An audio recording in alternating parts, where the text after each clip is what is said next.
ములుగు జిల్లా నూగూరు వెంకటాపురం భద్రాచలం రోడ్డు గుంతలమయం కావడంతో రోడ్లపై ప్రయాణం నరకప్రాయంగా ఉందని ప్రయాణికులు చెప్తున్నారు. ఎంకన్నగూడెం సమీపంలో రాళ్లవాగు వంతెన కుంగడంతో సమస్య తీవ్రమైంది.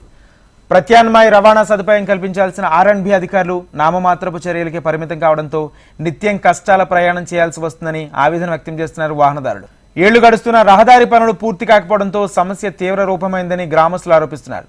నిత్యావసర పనులపై అనారోగ్య సమస్యలపై వెంకటాపురం నుండి భద్రాచలం వెళ్లాలంటే నరకయాత్ర అనుభవిస్తున్నామని అక్కడ ప్రజలు ఆవేదన వ్యక్తం చేస్తున్నారు.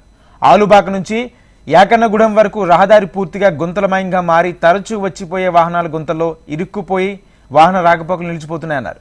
దీనికి తోడు రోడ్లపై వస్తున్న దుమ్ముతో వాహనదారులు, గ్రామస్తులు, రైతులు తీవ్ర ఇబ్బందులకు గురవుతున్నారు. మారుమూల ఏజెన్సీ ప్రాంతం కావడంతో అధికారులు, ప్రజాప్రతినిధులు పట్టించుకోవడం లేదని ఆరోపణలు వెల్లువెత్తున్నాయి. భద్రాచలం నుండి వెంకటాపురం మీదుగా హైదరాబాద్, వరంగల్, ఛత్తీస్గఢ్కు నిత్యం వేలాది వాహనాలు తిరుగుతున్నాయి. రహదారిని మాత్రం అధికారులు పట్టించుకోకపోవడంతో మండల ప్రజలు మండిపడుతున్నారు.